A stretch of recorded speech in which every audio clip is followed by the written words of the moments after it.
Olá, pessoal.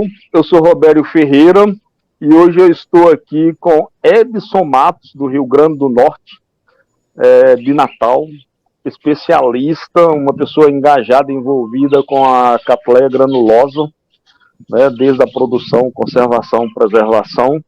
E eu convidei o Edson para bater um papo conosco sobre a atividade dele lá no Rio Grande do Norte com essa espécie tão importante, símbolo do estado do Rio Grande do Norte.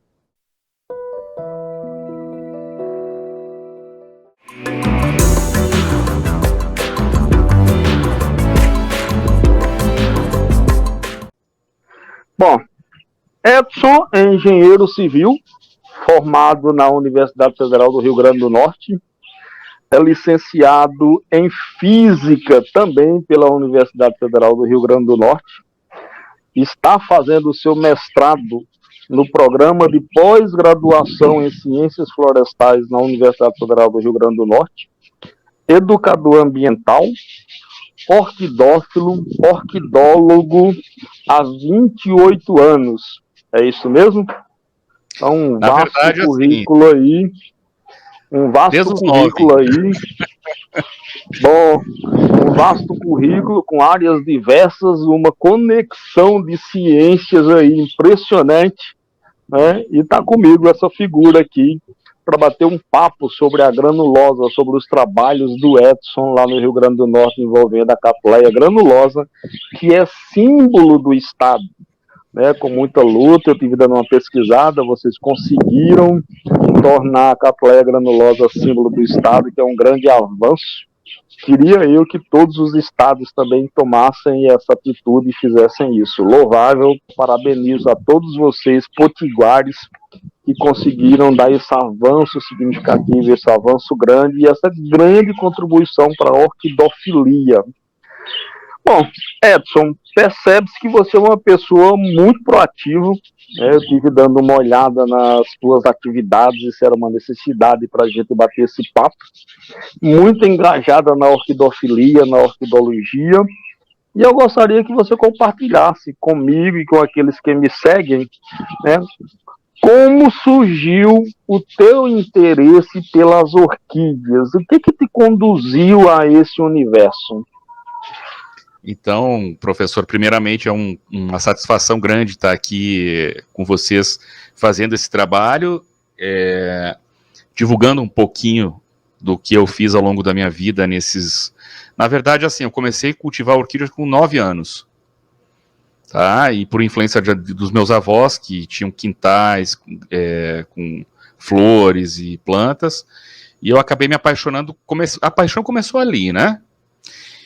E isso foi evoluindo, então, desde os 9 anos, aí, com a idade que eu tô hoje, mais ou menos, aos 35 anos já de estrada. E embora eu tenha esse carinho grande pela orquidofilia, orquidologia em geral, eu nunca deixei de executar também outras atividades na área científica.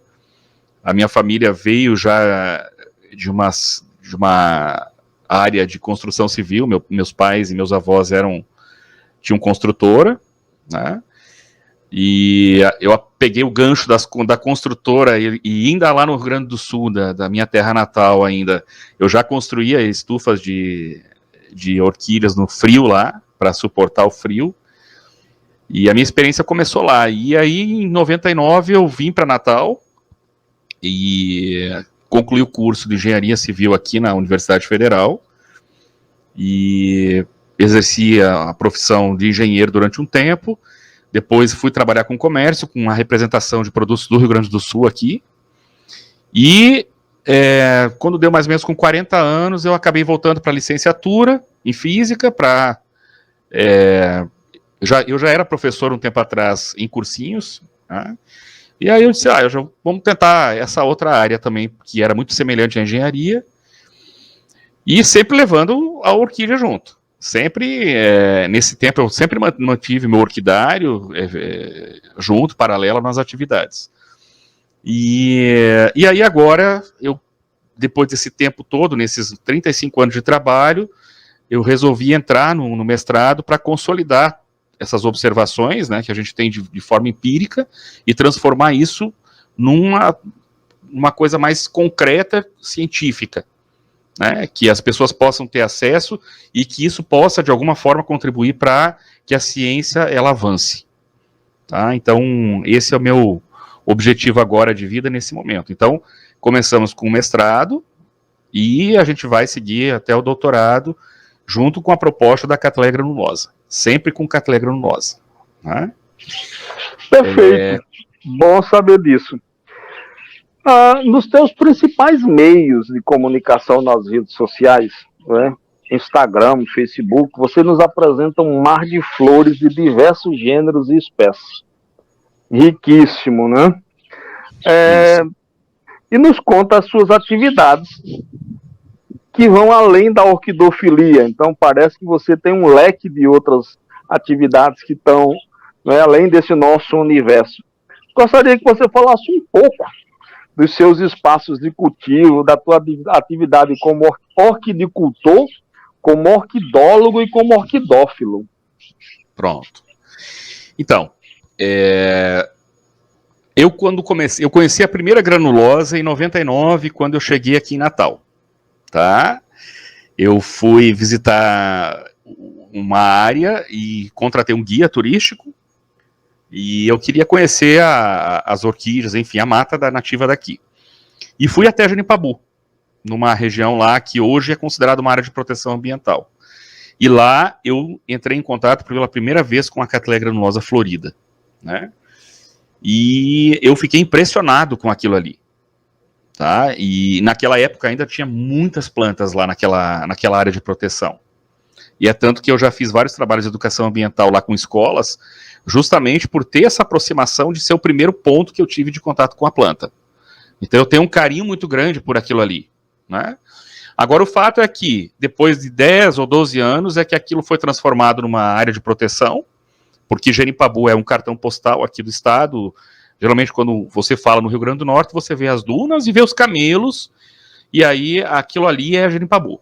É a marca registrada de Genipabu. Né? Então, ali começou a bater o interesse, eles, mas como é que as pessoas não valorizam, não mostram, não têm esse interesse, né, como nos outros locais? Como a gente não vê falar muito sobre isso? Né? E aí eu comecei a sair em busca de mais informações, eu fui atrás de muitas fotografias, fui visitar vários pontos do litoral, e eu ficava impressionado com aquela variação que tinha. Né? Você tinha um carnaval de cores, de variações cromáticas, que não tinha uma explicação lógica para aquilo, porque haviam todas as cores misturadas em ambientes também mais distintos. Então eu tinha cores granulosas vermelhas, amarelas, verdes, e aquilo tudo acontecendo em vários pontos ao mesmo tempo. Então eu não tinha uma como é que eu vou dizer assim, eu não conseguia colocar um padrão naquilo, e aquilo me deixava, eu disse, mas como é que pode isso, né? Aquilo mexia comigo. A gente tem que descobrir o que acontece com ela, por que ela evoluiu para chegar nesse ponto, né, e oferecer essa quantidade de variações cromáticas. E aí a gente foi batendo as fotos e a gente foi começando a estabelecer uns padrões. Né? E aí quando chegou mais ou menos em 2015, por aí, 2014, a gente começou a estabelecer os padrões que a planta realmente tinha, as cores que ela realmente conseguia apresentar o maior impacto visual, levando em consideração a percepção humana da cor, né?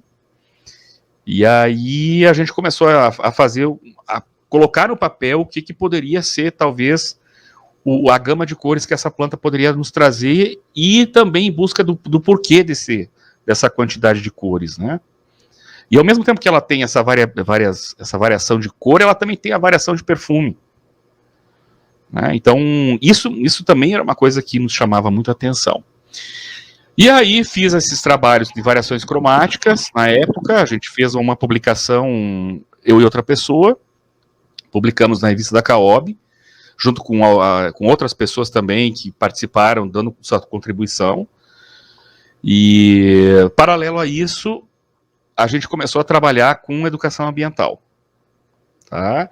Porque aquilo não era, a gente via que havia uma dificuldade enorme de que a informação sobre a planta demorava muito para chegar em escolas, ou as pessoas não sabiam que tinham orquídeas aqui no estado, e então, assim, aquilo me deixava muito preocupado, né, porque era um patrimônio que existia, e ao mesmo tempo que aquilo não era dado uma ênfase adequada, aquilo estava já na iminência de ter problema com relação à coleta predatória, e também com o problema do desmatamento e a especulação imobiliária, que é violenta, né?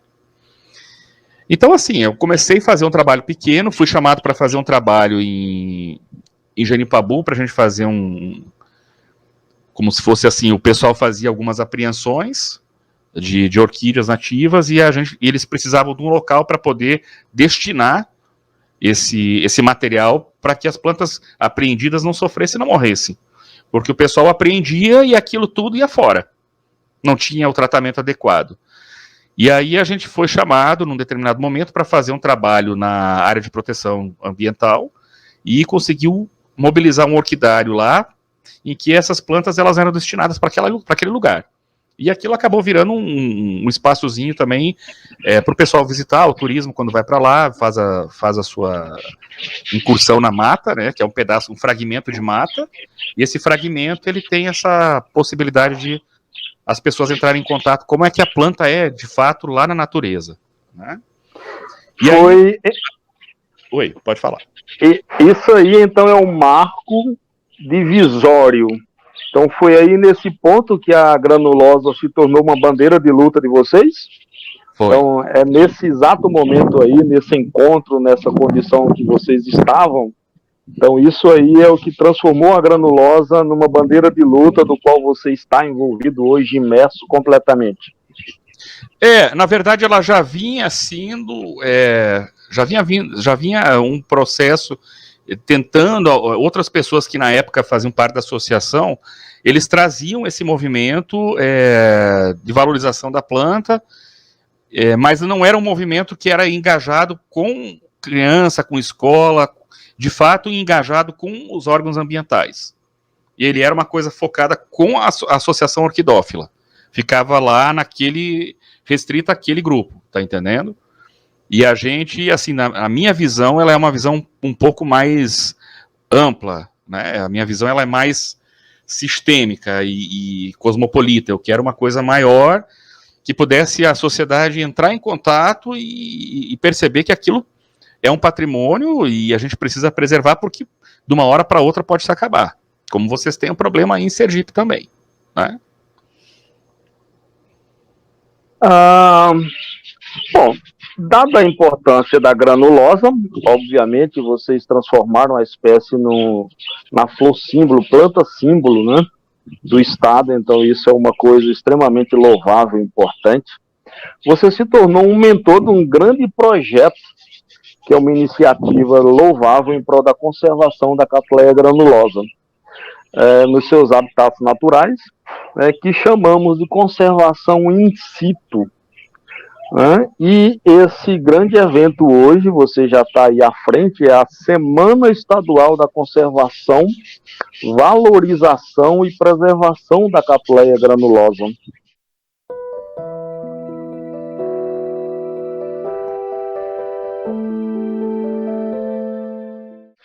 Já em sua 4ª edição esse ano, não é isso? Que eu estava vendo lá, 4ª edição. Como que surgiu a ideia? Como se dá esse evento? Quais são os objetivos e metas, né?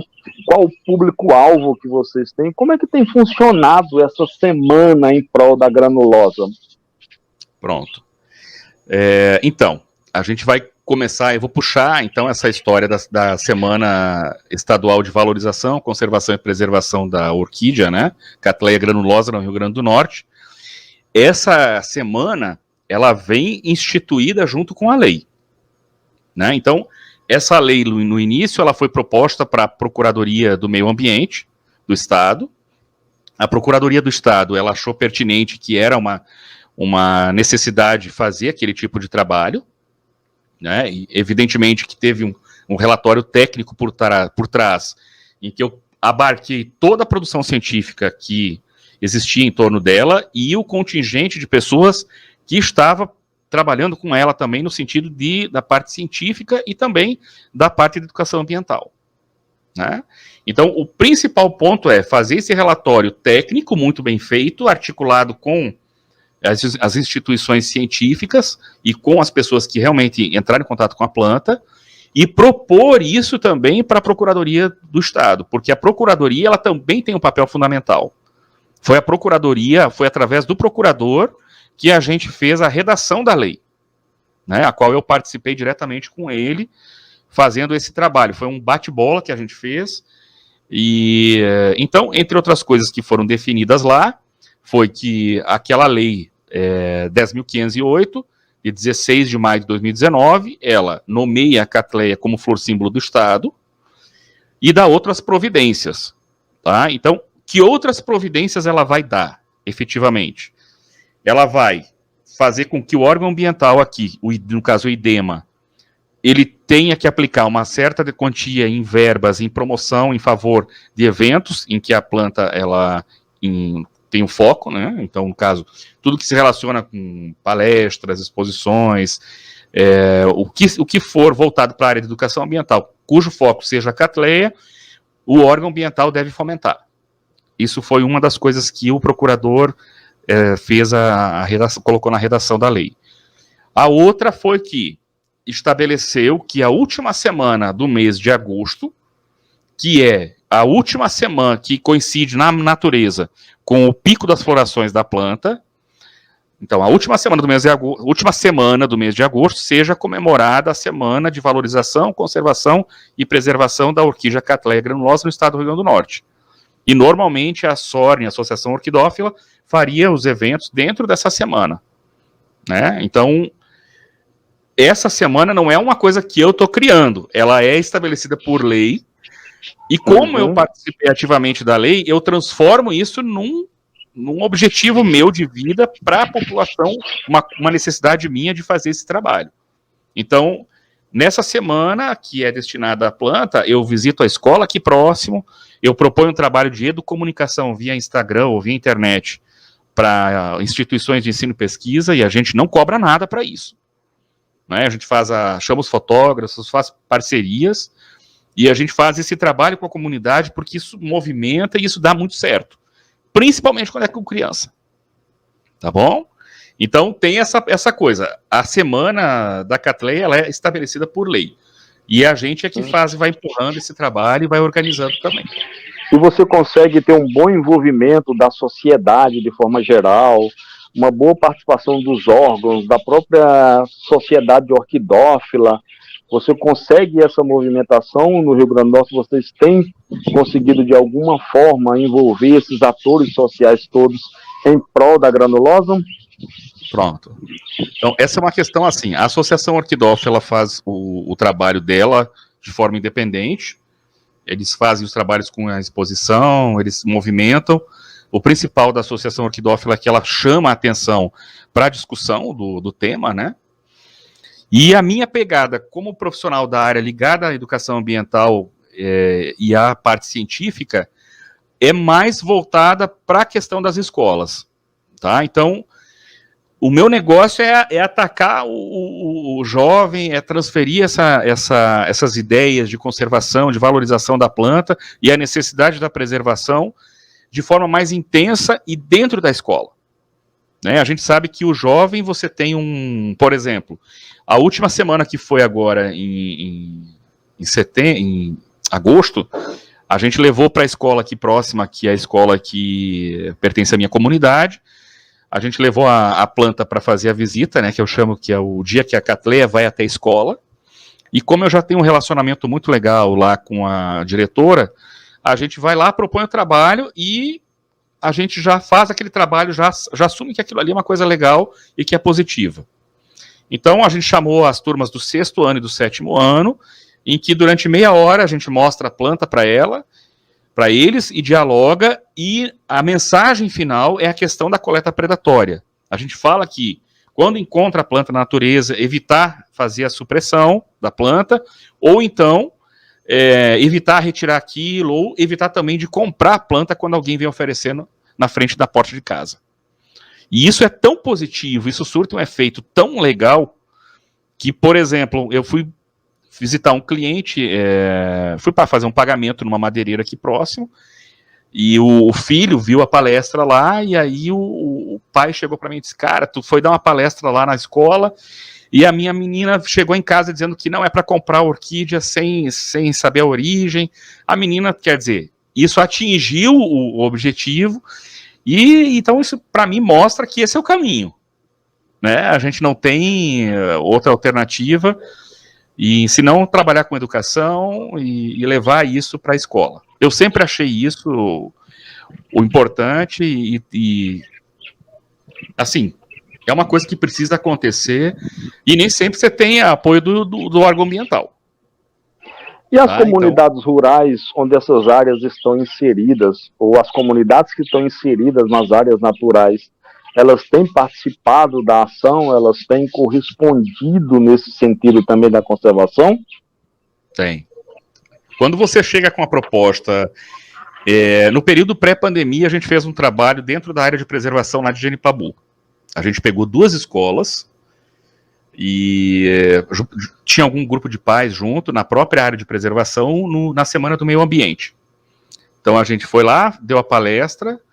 No meio da palestra a gente abriu espaço para o CIPAM, para o Batalhão de Polícia Ambiental aqui do estado. Ele proferia alguma coisa em como é que é a atuação deles e a parte de defesa da natureza, né? E aí a gente fez esse trabalho lá, e aquilo foi muito legal, porque o pessoal desconhecia que aquela planta está correndo risco de extinção. Os próprios professores chegavam e diziam, olha, vocês precisam chegar mais próximo da escola e fazer isso mais vezes. Porque é uma dificuldade você trabalhar com isso, né? E a sociedade, o local lá, aceita com muita facilidade.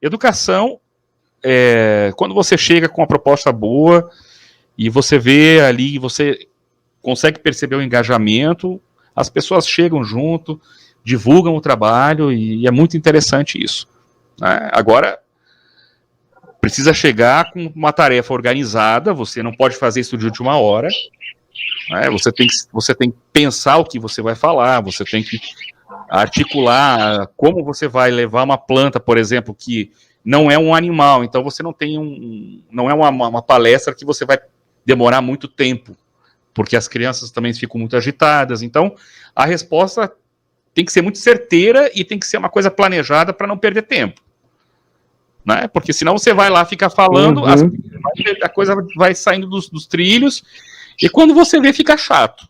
Então, e dispersa rapidamente, né? Exato, exato. Bom, o projeto Eu Amo a Catleia Granulosa, flor símbolo do meu estado, é uma ação dentro dessa semana prevista por lei? A quem ela se destina? Como é que funciona?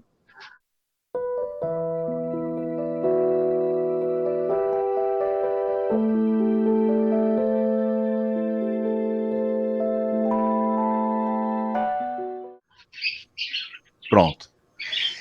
Esse projeto eu criei ele no período pré-pandemia, tá? E ele é um projeto que ele é pequenininho, não é um projeto muito grande, mas ele ele leva essa logomarca da Catleia, e o negócio dele é trabalhar essa parte voltada para a educação ambiental em escolas, tá? Então, o que a gente quer com esse projeto, e é um projeto que ainda a gente precisa rever algumas questões, mas o que vai acontecer com ele é transformar num movimento que seja anual, através da Semana da Catleia, mas que ele consiga também entrar na sociedade civil e também na parte das escolas com maior intensidade. Então, ele é um projeto que eu mantenho, eu boto meu dinheiro particular, eu tiro da minha mesa e mantenho esse projeto, e ele vai se construindo, vai se constituindo. Então, é um trabalho que a gente faz, e o resultado também fica positivo, e é a maneira de você me reconhecer através do projeto de educação ambiental, né? Que bom, perfeito. Edson, eu gostaria de saber também se você acredita que é possível e necessário expandir essa ação para outras espécies, né, outros gêneros também, antes que entrem na relação de espécies ameaçadas de extinção? Existe essa intenção, ou vai parar na granulosa, ou vocês têm mais coisas por vir? Cara, é uma coisa assim, essas discussões são discussões éticas profundas e que elas mexem muito comigo, né? Porque eu penso que enquanto eu estou levantando a espada e guerreando, tentando fazer com que a planta ela tenha uma questão, que ela seja respeitada dentro do contexto da natureza, né? Porque você sabe que não adianta coletar a planta lá, porque ela vai sair do ambiente que ela está extremamente adaptada e vai ir para um outro ambiente que dificilmente ela vai conseguir se adaptar lá, porque a pessoa às vezes não tem conhecimento para fazer aquela mudança. Então, assim, eu fico triste porque eu vejo que pessoas que são mais bem informadas, que poderiam trabalhar com espécies que não tem tanto apelo ornamental, né, que são espécies de orquídeas menores, as pequenininhas, as orquídeas que são menos alvo da coleta predatória, elas não são chamadas em nenhum momento para um tipo de trabalho como esse. A gente vê grandes profissionais trabalhando, mas de uma forma mais ampla, né, e não se pensa numa espécie específica, né. Então eu vejo profissionais do Rio Grande do Sul trabalhando com intermédias, eu vejo outros trabalhando com labiata, mas são espécies que ela tem uma característica de ser um alvo de coleta predatória, enquanto as outras que são menos ornamentais, elas teriam que ser trabalhadas também, porque talvez elas estão mais ameaçadas do que a própria planta que tem o caráter ornamental, né? Eu te perguntei isso porque é uma realidade no nosso país, né? Algumas espécies, elas estão literalmente sumindo dos seus habitats. Sergipe, por exemplo, a gente tem, né, registro de alguns poucos indivíduos da granulosa, sumiu do habitat natural, não existe mais, não se encontra mais granulosa. A gente tem outras espécies também que estão na mesma linha, tigrina, por exemplo, a Cattleya tigrina, tem poucos redutos hoje em dia em seus habitats. A própria labiata no nosso estado também. Então, se não existir uma preocupação com conservação ou até preservação mesmo, a gente corre o risco dessa espécie também sumir da nossa flora. Daí eu fico imaginando, você mencionou, por exemplo, a intermédia no Rio Grande do Sul, nós temos ainda a clande na Bahia, no sul da Bahia nós temos a ametistoglossa, né, e por aí vai. Se nós formos elencar aqui espécies, gêneros, nós temos muitos que sofrem essas ameaças constantes da coleta predatória. Então, de repente, uma experiência alvo dessa natureza que funciona, que tem todo esse envolvimento, uma legislação que garante essa proteção, de repente é o caminho para a gente também mobilizar até mesmo outras sociedades, outros orquidófilos, instituições de ensino, de pesquisa em prol da conservação da biodiversidade. É óbvio que a gente está falando aqui de orquídeas, mas são inúmeras as espécies de caráter ornamental que elas são predadas diariamente, elas são retiradas, sem nenhuma preocupação com o que vai acontecer com essa diversidade que está sendo perdida. Então, o questionamento é pensando mesmo, né, viajando um pouco nessa experiência que é funcional, até que ponto a gente pode chamar a sociedade orquidófila ou alertar a sociedade orquidófila para que outras ações dessa natureza elas possam ser envolvidas, elas possam vir a acontecer nos outros estados e com outras espécies. Então isso é uma coisa que a gente pode parar para fazer essa reflexão e fazer esse chamado. Está funcionando bem aí, vocês estão extremamente envolvidos, a sociedade, como você mostrou, a associação e etc. Então, assim, de repente, isso irradiar do Rio Grande do Norte para o resto do país, a gente pode pode ter coisas boas no futuro. Bom, Edson, além de preservador, além de conservador da granulosa, você também é cultivador, é comerciante, né? Eu gostaria que você dividisse conosco quais são os desafios que você enfrenta no cultivo da granulosa, né? O que tem de propriedade, como é teu manejo. Fala um pouco para a gente também, que é admirador da granulosa de outros estados. Às vezes até tem gente que não tem granulosa no seu estado, mas é um admirador da planta, da flor, que é belíssima. O que você conta para a gente dos seus desafios de cultivo? O que você pode nos orientar para que a gente também tenha sucesso no cultivo da granulosa? Pronto, então o que é mais interessante na granulosa é que das espécies de orquídeas, ela é uma das plantas que ela não tem a característica de se adaptar tão fácil às condições de cultivo no vaso, tá?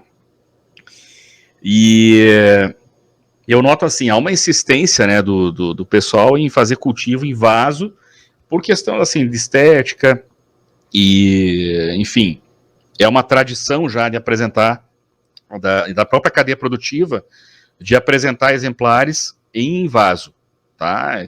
Porque o vaso ele é muito prático de carregar, de você manusear, né? Então, para a cadeia produtiva é muito interessante, mas do ponto de vista da planta, enquanto vegetal, isso falando do ponto de vista agora como um fisiologista, tá?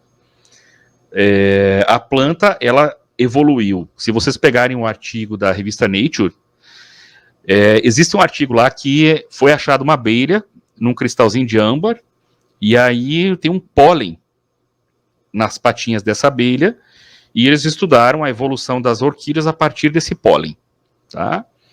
E nesse artigo, é um artigo científico renomado, eles vão contar a evolução da orquídea, desde o momento que ela saiu até o momento que ela se transformou no que ela é hoje, que a gente enxerga ela como ela, as características morfológicas que a gente nota nela, né? Então, o primeiro passo para você ser um bom cultivador é você entender essa evolução. Tá? Então, eu não posso começar, por exemplo, cultivar uma planta se eu não tenho nenhum tipo de referência a respeito daquela espécie. Né? Muitas vezes as pessoas vão lá, compram a planta, e é o processo inverso. Eu vou comprar a planta para depois ver se se dá certo. Enquanto você deveria fazer o contrário. Você vai estudar o que você tem de clima em casa, o que você tem de características na sua região, que é propício para uma determinada espécie, ou as espécies que são nativas daquela região, e aí você vai fazer a escolha das plantas adequadas daquele clima que você tem. Tá? Mas voltando ao artigo. As orquídeas evoluíram do chão para as árvores em busca da luz, e para isso elas sofreram modificações nas raízes, foi desenvolvido o velame, que o velame é uma estrutura específica esponjosa de células mortas que envolve aquela raiz, e aquilo transforma ela numa esponja. Então, essa planta, ela está totalmente adaptada à falta d'água e à ventilação. Eu preciso, quando eu pego uma planta dessas, replicar esses conhecimentos e ver como é que ela se desenvolve na natureza e fazer isso dentro do meu orquidário para não errar. Então, a forma mais correta de você fazer isso é você adaptar a planta, por exemplo, numa estaca que seja uma estaca resistente, de uma madeira densa, em que a madeira tenha durabilidade, e para você promover esse enraizamento naquela estaca, você vai ter que regar ela todos os dias. Esse é o primeiro ponto.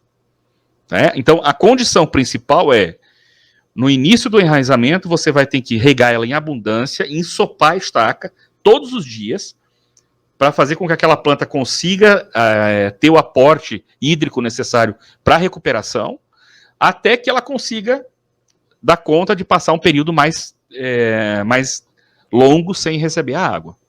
Então, o primeiro ponto é, eu preciso da estaca, porque é a condição natural dela que ela evoluiu, e o vaso aqui para o Nordeste não é adequado. Né? O vaso, aqui a gente não tem nada. Se você entrar aqui dentro do orquidário, a gente não tem uma orquídea em vaso. Porque eu já, desde que eu vim morar no Nordeste, eu já sabia que era problemático. Né? Você tem um calor excessivo, você tem excesso de umidade, às vezes você entra 4, 5 dias com chuva, que não para, e baixa ventilação, então aquilo para podridão negra é um prato cheio. Né? Então, assim, a imitação da natureza é a solução do problema. Né? Então, o que eu penso, assim, em termos evolutivo aqui, é isso. Você tem que trabalhar, observar em cima do que o conhecimento científico produziu, e aí vem a questão da adubação. Né? Eu sou um cara que investe muito em adubação.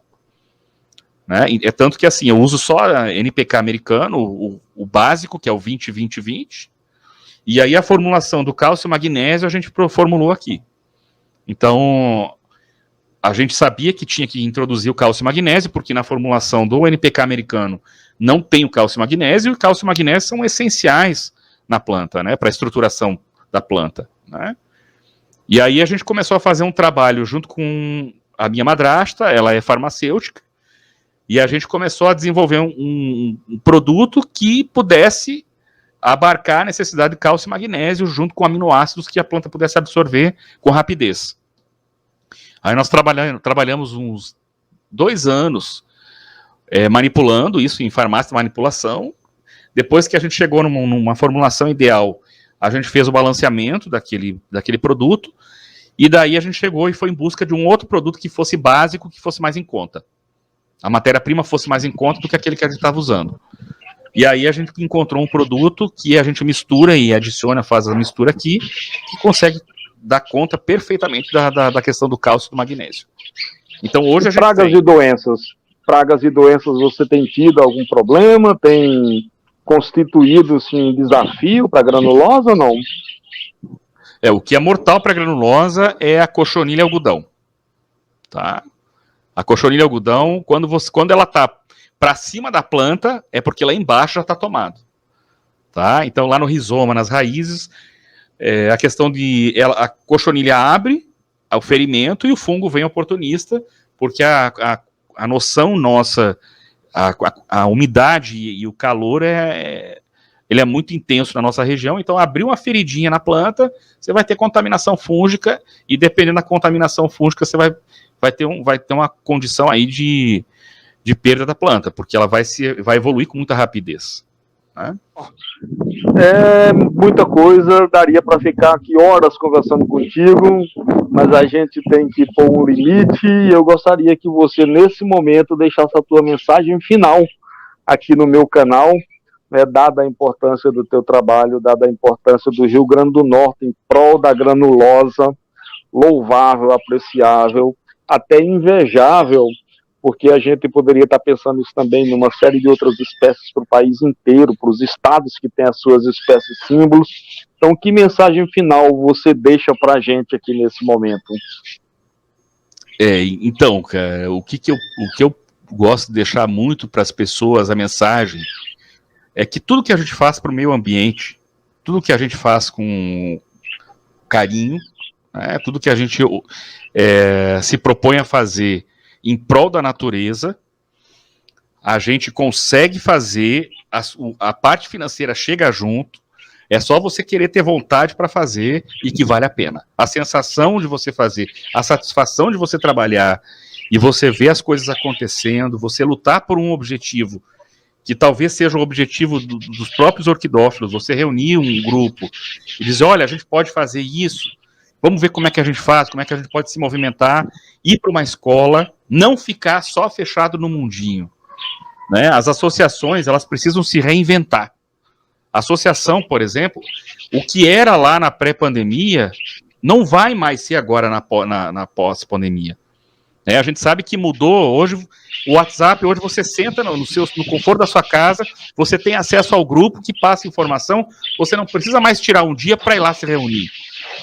Né? Então, a gente precisa se organizar nesse sentido. O grupo ele precisa encontrar um norte para poder se unir em torno daquilo ali. E por que não adotar uma escola para fazer um trabalho?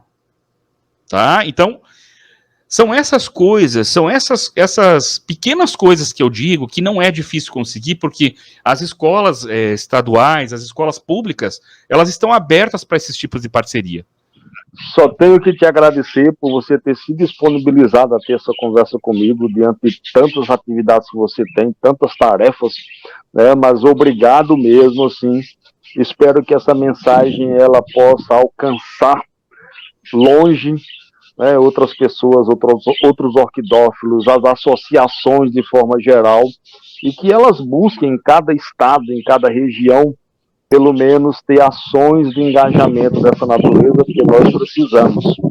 Né? A gente vem de um processo histórico essa é a de ideia, coleta predatória, a gente vem de uma condição de muita gente produz, mas o comprometimento em a gente devolver um pouquinho para a natureza, ele precisa existir. Ele precisa ser real e não fictício. Pessoal, essa é a mensagem de hoje. Mais uma vez agradeço. Aquele que não me acompanha ainda, está perdendo grandes oportunidades aqui, como informações como essa que a gente tem hoje, um leque de informações importantíssima. Então, inscreva-se no meu canal. Toda quinta-feira a gente está trazendo alguma novidade, está trazendo alguma informação na orquidofilia. E venham viver conosco essa grande aventura chamada de orquidofilia. Esse é o passo. E aqueles que já estão inscritos, já me acompanham, continuem nos acompanhando, que tem sempre muita coisa boa vindo por aí. Obrigado a todos. Edson, mais uma vez, muito obrigado mesmo. Abraço. Valeu. Obrigado.